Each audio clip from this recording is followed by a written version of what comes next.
From LinkedIn News, I'm Leah Smart, host of Everyday Better, an award-winning podcast dedicated to personal development. Join me every week for captivating stories and research to find more fulfillment in your work and personal life. Listen to Everyday Better on the LinkedIn Podcast Network, Apple Podcasts, or wherever you get your podcasts.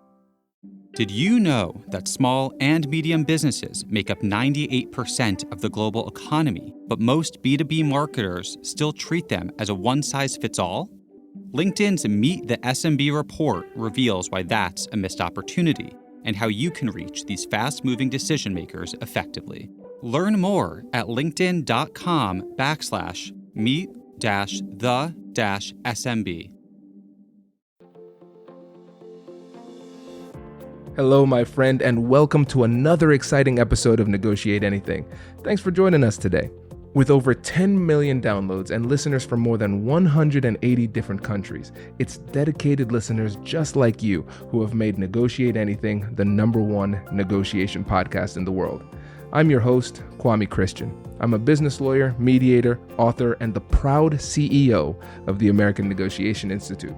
Now, before we get into today's insightful conversation, I have a golden opportunity for those of you who recognize the power of negotiation in your professional lives. Have you ever found yourself wishing that you could navigate those high-stakes conversations with more confidence? Or perhaps you're looking to empower your team with the art of persuasion and conflict resolution.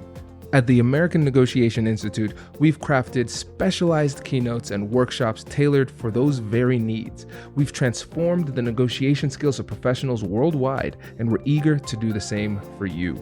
We believe the best things in life are on the other side of difficult conversations, and our goal is to help you improve your lives and the lives of those around you, one difficult conversation at a time. Don't let another challenging conversation leave you second guessing. Click the link in the description to discover how we can help you find confidence in conflict, negotiate better deals, and have stronger relationships. Because in the world of business, every conversation counts. And now, without further ado, let's jump into the interview. Marianna, good to see you again, my friend. Likewise. Thanks for having me back, Kwame. Yeah, it is my pleasure. So how about you get us started by telling us a little bit about yourself and what you do? Sure, absolutely. So my name is Marianna Swallow, and I am the Speak Easy coach. My specialty is helping people get really comfortable and really calm with public speaking. Everything I do is customized and it is proven. And I love helping people get comfortable with public speaking, make more confident presentations. And I support leaders who want to get better at this skill, as well as their teams. So I offer workshops for groups as well as hybrid workshops followed by coaching. This is great. And I think I'm glad that you painted a picture of the type of work that you do, because I think when people hear a speaking coach, okay, cool, I'm on stage, but I guess I'm not on stage, so not for me. But now people can recognize, oh no, this is not just for public speakers, keynote speakers who are on stage all the time. We're all in these situations from time to time where we have to speak in front of people. Yes. So this is just a ubiquitous leadership skill. Absolutely. Yeah. So this is great. I really want to hammer this home, because I think some listeners might question the nexus between public speaking and negotiation. And if that's only for new listeners, because everybody knows now that I can connect anything to negotiation. Of course. Yes, absolutely. So I want you to paint this picture for people who are out there listening to get better at negotiation, and they think about negotiation through that narrow, limited perspective. What is the value of public speaking as it relates to negotiation, sales, and persuasion in general? Absolutely. Well, it ties to all of those things, right? Because if someone is selling you something, you want to speak to someone who's confident, who's a good listener, who is maybe relating the case or making the case for you. Because Kwame, what you need might be different what someone like me needs versus someone like my husband. So it's really meeting the audience where they're at. Because whether someone's trying to sell to me or negotiate with me, if I don't feel connected, if I don't feel like they're hearing me, I'm not going to listen. And not only will I not listen, I will probably be defensive, speaking from experience. Listen, you're so right. And I think we all have several years of being humans and we can all relate to that situation where somebody goes on a monologue and we're like, I don't know what you're talking about, but I know I don't want it. And it is antithetical to our persuasive endeavors. And one of the things that you do that you've mentioned a lot, and I don't want to just assume that everybody's on the same page. You've talked about the audience. And so when you are talking about the audience, who does that actually entail? Anyone that you're speaking to, especially in this situation, whether you're trying to sell something or you're negotiating. When I think about negotiation, I'm laughing because where my mind automatically goes, Kwame, is not someone like you or me doing business. It goes to, I'm going to disclose here, arguments I've had with my various condominium boards. However, there's still the audience there. And just as you would prepare for a corporate presentation or for some fundraising you're doing for your not-for-profit, it's kind of the same thing. If you need to speak to a board to get funding, something a lot of my clients have to do, you still want to go in there. You want to prepare before you go in there and not just go in there cold, like, here's what I want and you're going to give it to me. Sometimes we think that our reasons and our needs are enough to get us what we want. And that's not always the case. As I'm sure you well know, given your line of business, we really need to do the prep for the audience, regardless of the situation. Yeah, spot on. And what we're recognizing here, and I'm hoping the listeners are picking up on this too, the audience, this can be anywhere from 1 to 1 million people or billions. I mean, it could be really big, right? And so I think adopting this mentality of recognizing that anytime we are speaking or presenting an idea or a concept or those type of things, there has to be some element of presentation skills attributed to this behavior. So there is a really, really clear nexus between negotiation and public speaking and just learning how to present yourself at a high level. And if we don't master that skill, it could have a negative impact on our ability to negotiate and persuade. Absolutely. Absolutely. I call this doing the audience recon, and that's finding out as much as you can about the audience. And it's not just, well, there's 20 people there, they're recent college graduates. Anything more you can find out. What are their motivations? What do they care about? And sometimes it's as simple as just thinking about the audience in general. Let's say I do have a room full of 23-year-olds who just got out of college. What do they care about? Well, and I actually am working with a group like this right now. It is, how do they get a job? What is important for them to connect with potential employers? I'm a coach for future founders, which helps underserved youth populations start businesses. So what do they, as a group of young people who maybe didn't have resources or maybe didn't get to go to college, what do they need to know about starting a business? I could show up there and spew everything I know about public speaking or spew everything I know about being an entrepreneur, but if I just do it like that, just kind of blanket it, that's not really going to land with them. And that's not going to help them with their business. So before any engagement, I always ask as many questions about the audience as I can to find out who they are, where they're coming from, what's our goal today, but also what's important to them. What are their priorities? Yes, let's go deeper on this, Marianna, because people might say, okay, got it. Know my audience, do recon. Great. But the meeting I have on Thursday is with my team. So I already know them. I don't need to do recon. So I'll just throw that out there as an alley-oop for you, Marianna, and you could just slam the point home. So I will slam the point home. Yes, sure. And I love how you worded that because I see this in so many of the corporate clients I work with. When I talk about preparing for a meeting, well, we're all on the same team. I don't need to prepare. Well, we do this every Monday. I don't need to prepare. Well, you might. And maybe it won't be preparing before the meeting because you might go, I've got, Dave from sales and Dave's boss or whatever. But when the meeting starts, that is a great time to ask questions. Maybe iterate the purpose of the meeting and say, we're here to accomplish X. What else is on your mind? Maybe there are other factors, something that gets overlooked a lot. For instance, when companies announce mergers or it's been announced that layoffs are coming, how's that affecting the people in the meeting? There's often outside factors, or it might even just be something as simple, Kwame, as someone has something personal going on that's maybe affecting them that day.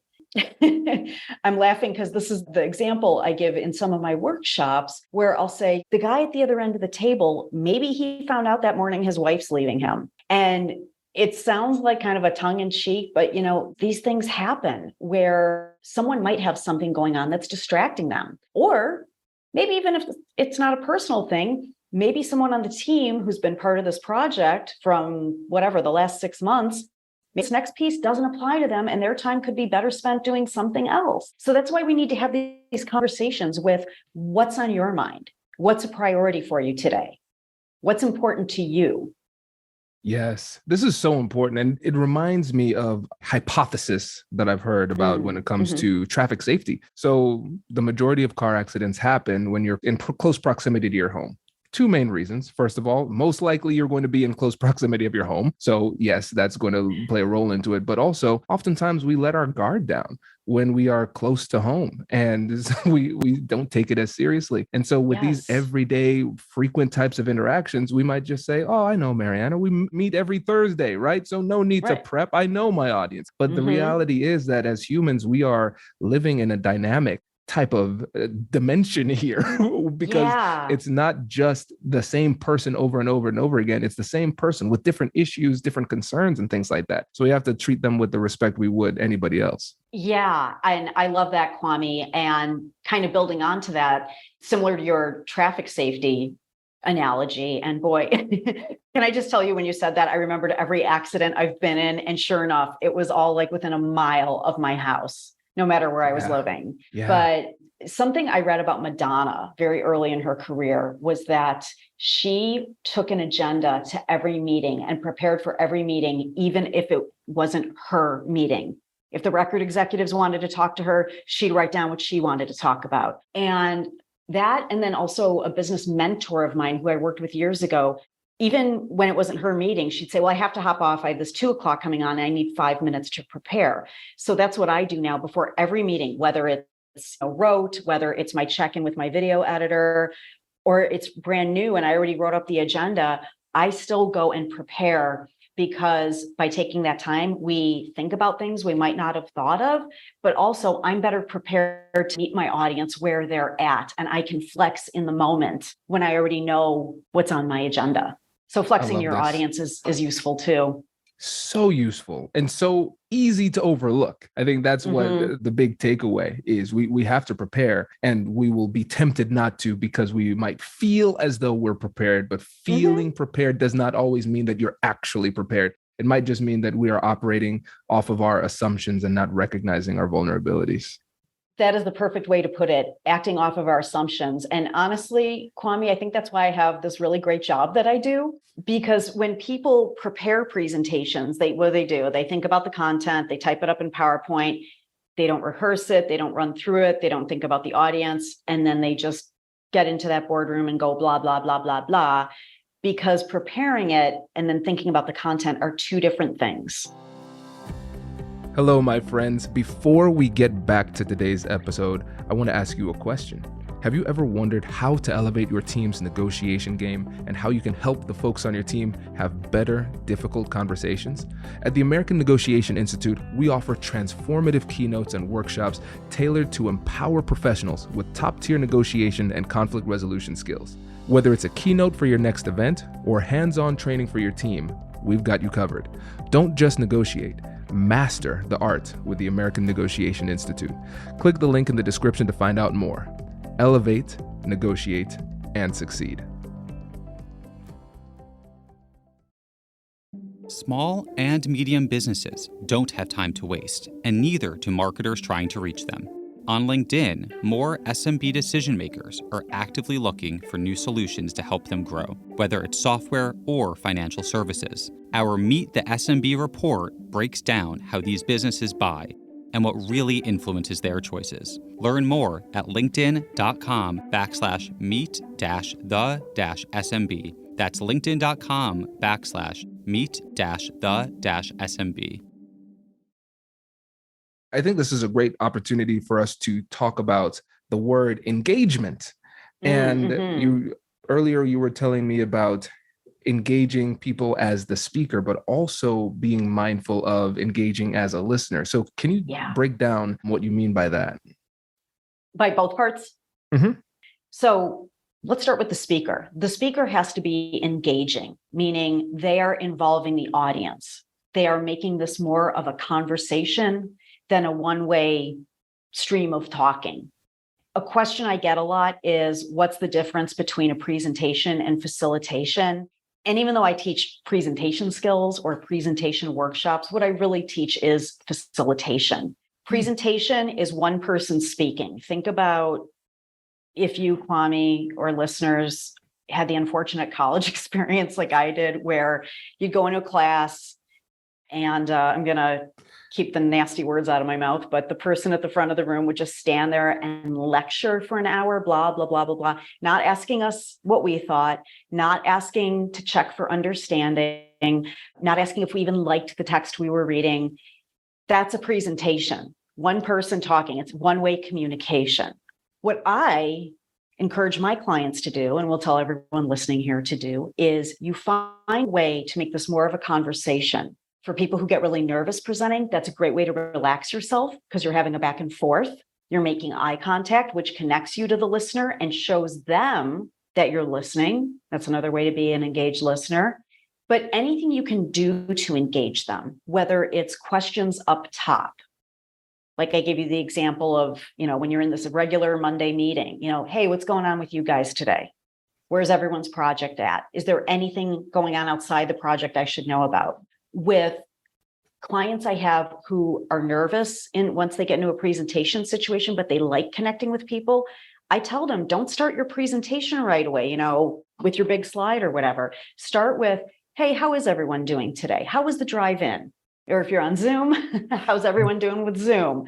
Anyone got any pets or kids or whatever is a way for you to get some of that chit chat going. And it can be small talk because sometimes that's enough to just relax people. So engaging, speaking to your audience, asking them questions. You can also open the door for them to ask questions.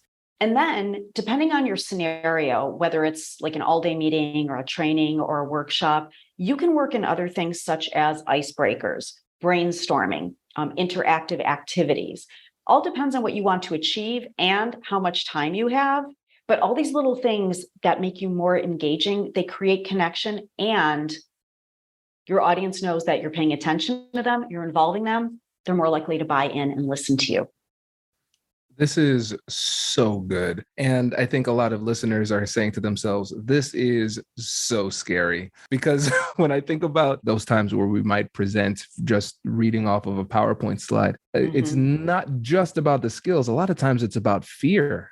People are afraid of letting go of control because they say, what if somebody says something I wasn't expecting? What if I freeze in the moment? And so for the folks who might be afraid of engaging other people, what advice do we have for them? Oh, I love this question, Kwame. Thank you. So what's the football cliche? You're talking to a non-football person. The best defense is a good offense. The best offense is a good defense. Whichever one you're supposed to do in sports, it's the same thing. And here's how you do that. Plan for things to go wrong. Plan for questions. Even if it never happens, then you're at least prepared. And it's interesting, Kwame, I've had this rash of like sales leads and managers lately. And that's one of the things we do is we brainstorm what are some of the most difficult questions you can get? What is a question that will throw you?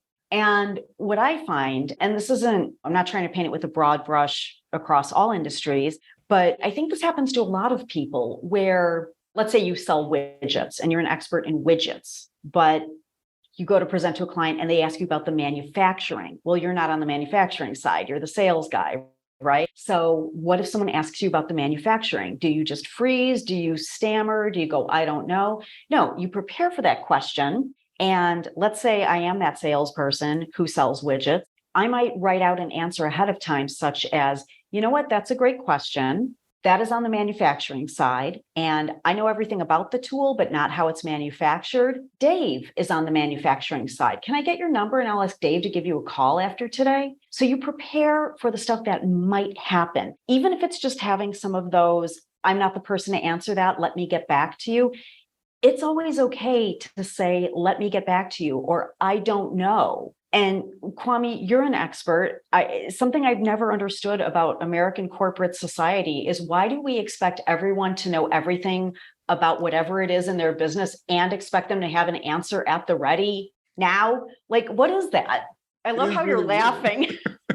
It is a really weird thing, isn't it? It Because is. first of all, it's unrealistic. Yeah. Second of all, it creates a lot of pressure and tension. And now, third of all, this is an interesting one. It creates some ethical conundrums because a lot of times people don't plan on lying. Sometimes because of their lack of preparation, they have a fear response that results in a lie. And now they're embarrassed because they don't know how to back off. So in that example that you gave, so somebody asks a question, I don't know the answer, but I'm insecure about the fact that I don't have the answer. And so what I'm going to do, my amygdala is going to make something up. And now I'm saying, oh my gosh, I just said that, but I can't just say, hey, by the way, the thing I just said was a lie because now I look stupid. And so what we can do is we can essentially enhance ethical behavior and performance by taking the time to prepare and recognizing that sometimes we might not have the specific answer, and that is completely okay. But you can be that person who knows where to find the right answer. You can put them in touch. And I think the thing that is really so important for us to remember is that preparation will solve the majority of these problems. Yeah, absolutely. And if I can share one thing, this is kind of my mantra: never confuse knowledge with preparation. Oh, that's good. Okay, go deeper. I like this. Yeah, it's back to what I said earlier, that most people, when they're asked to give a presentation, will just kind of type up their PowerPoint slides, or worse yet, be given a deck and go, okay, I know this. The other thing I see a lot, Kwame, is people who've been at the same company a long time or in the same industry. Those are the ones who don't prepare because they think, well, I know all this stuff, but you know it, but you haven't prepared it. That's why it's important to have things that I teach, like a structure, like some organization, like knowing what to do if you get a question out of left field. And I'm sure all of us can think of times we went somewhere unprepared, whether it was a date. Have you ever done that, Kwame? I feel like I'm self-disclosing so much here today, but you know, oh, how old's your sister? I don't have a sister. Oh, geez, must be that other guy I went out with last week. Kwame, I'm embarrassed, but I know I've done that on dates. I've confused, clients, driving directions, things like that. So it really is just a matter of taking, even if it's only 5 minutes, to go, okay, here are the 3 things I want to talk about. Or, okay, my boss gave me this deck, let me review it, and let me say my 3 main points out loud. Just even 5 minutes of preparation. I think what happens is when someone is told, okay, you're speaking at next month's meeting, or you're going to this conference and speaking for us, and you have a half-hour slot, or you have a 60-minute slot, take 10 minutes for questions. I think people hear that and they think, oh, well, if I want to practice this or prepare it, it's an hour slot. I have to practice for an hour. I have to prepare for an hour. No, you don't. It's just a little bit of time.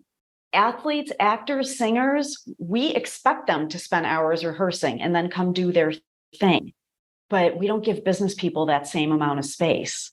So I invite business people, not-for-profit people, education people, whoever, take that time, block off an hour for yourself in a conference room or 30 minutes, look at your presentation, say your points out loud, because saying it out loud is different than thinking it in your brain, and then maybe make some notes. What do I need to change here? Or go back to your audience recon. Okay, who's in my audience? Maybe I should emphasize this point more than this point. Absolutely. It's so important. It's so important. And I can even think about for me and my keynotes too, because sometimes the person that I'm talking to is a different audience, want different tweaks. We make those minor adjustments as necessary. And when I look at the slide, I clearly know what I want to say, but it's slightly different from what I usually say. And just taking the time to just talk through it just once or twice, it really makes a massive difference.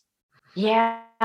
And if I can build on that, you just reminded me of something when you said, you look at a slide, you might do this for audience A or this for audience B. This is something I learned from stand-up comedy, that it's important to have different paths in comedy, you do it for your jokes. But when it comes to presenting, you switch paths for your audience. Like I know, because you spoke to my class, I teach at Loyola as well as run my coaching business. But the way I share presentation lessons with my college students is very different than what I share for my MBA folks versus my people who are already out and working in corporate America, because something that resonates with my college students is not going to resonate with a 50-year-old man who's been a lawyer for the last 25 years. So I think it's important too, like you said, in the preparation to look at your material and go, okay, what is going to land with this audience and how can I tweak this piece? Bingo. This is great. And now, one of the things that I think is so interesting about your approach is that you also focus on engaging through listening. And so, again, this might be a strange concept to people because we understand the value of listening in difficult conversations in general. But then as a speaker, it's similar, but different. So can you break that down too? Yeah, absolutely. So I kind of want to go backwards here on something that's really come out of a result of the pandemic. Everyone's on Zoom, right? I am hearing more and more complaints from clients or boards that support not-for-profits where they come to me and say, we love supporting XYZ organization, but man, they look bored when we're on calls with them. And granted, some people just have one of those faces that just is always kind of stony faced. But what I found is, and hopefully some of your listeners can see me on video, the leaning forward, the making the eye contact through the camera, the nodding to show you're listening. This stuff is so important now, especially over Zoom, because what's happening is even when it's not your turn to talk, everyone else is picking up on that and going, wow, how come, why is Marianna sitting back like that? She looks like she doesn't want to be here. And back to what I said earlier, that might not be the case. It might be, I got some bad news that morning, but the thing we've really found with Zoom or Teams or Skype or Google Meet meetings, any kind of virtual meeting, it's kind of like you got to be on even when you're not on, because it shows that you're listening. And this has really become valuable to supporters, to bosses, to colleagues. They want to see that you are there and you are listening. I think we can all tell too when they're staying on camera, but they're answering an email. And people like me, I wear glasses. You can see the email screen come up in my glasses if I stop paying attention. My friend and colleague, Randy Ford. Yeah. He's also been caught in that trap too. We've talked about it. It's usually Randy who can see who went on their email because Randy doesn't wear glasses, but something like that. So that's one way, is if you're on a virtual meeting. And I'm not saying, Kwame, I'm not saying over the top, big eyes and leaning forward, but just show that you're listening, just a gentle nod of the head, not looking at your email, not, checking your phone over here.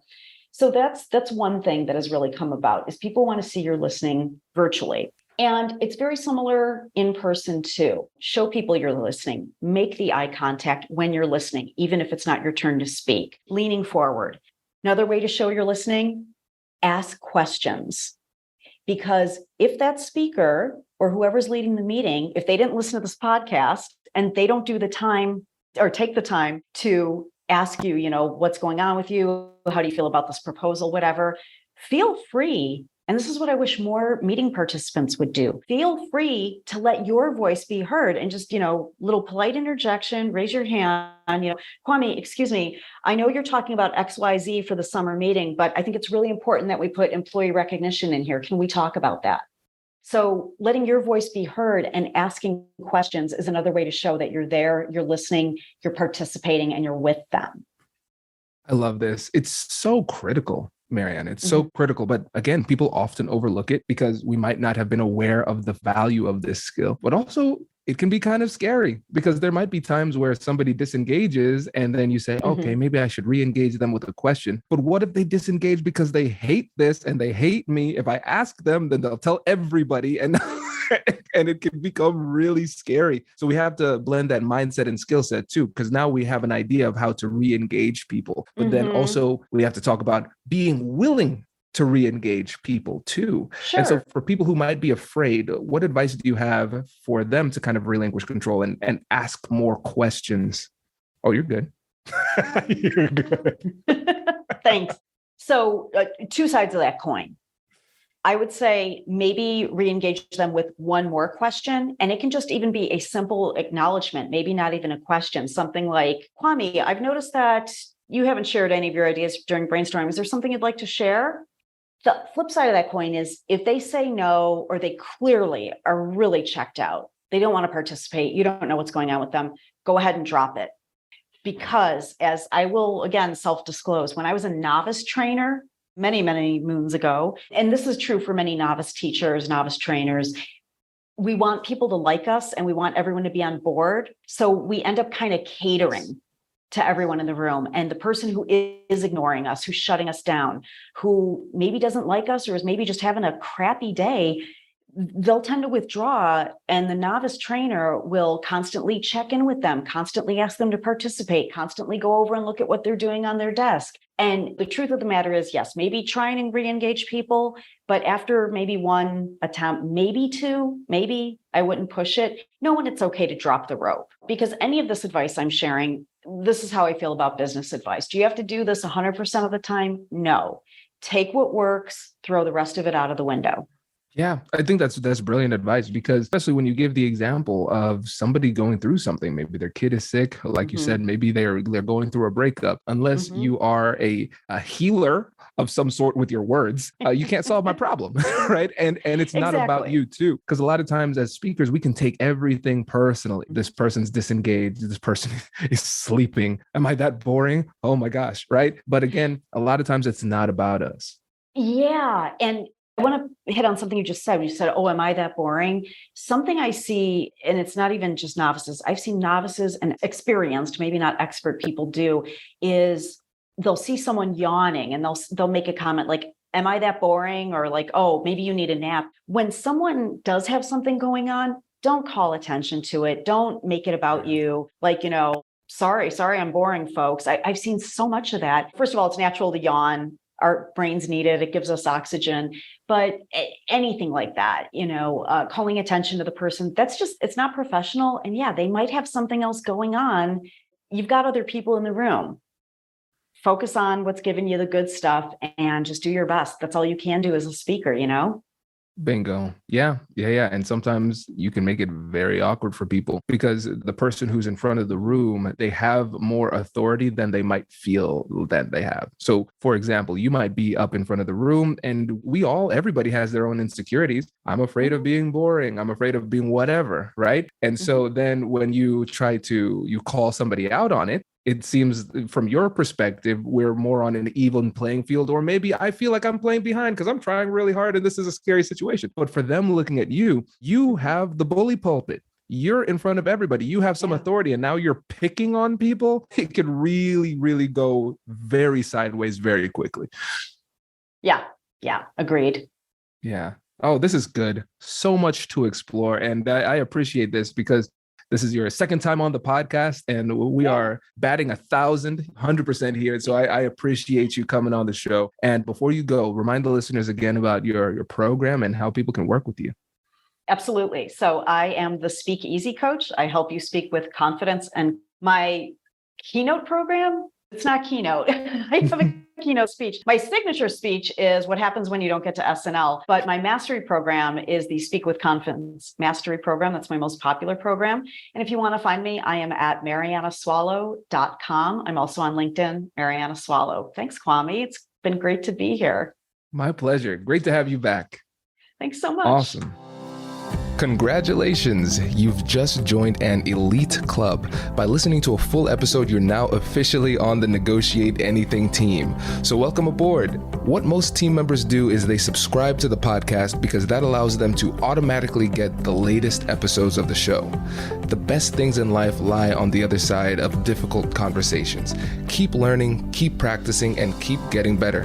Your relationships will improve, your career will soar, and you'll have the confidence you need to get the most out of these crucial conversations. Again, thank you for joining the team. We're excited to have you, and I will see you in the next episode. I'll catch you later.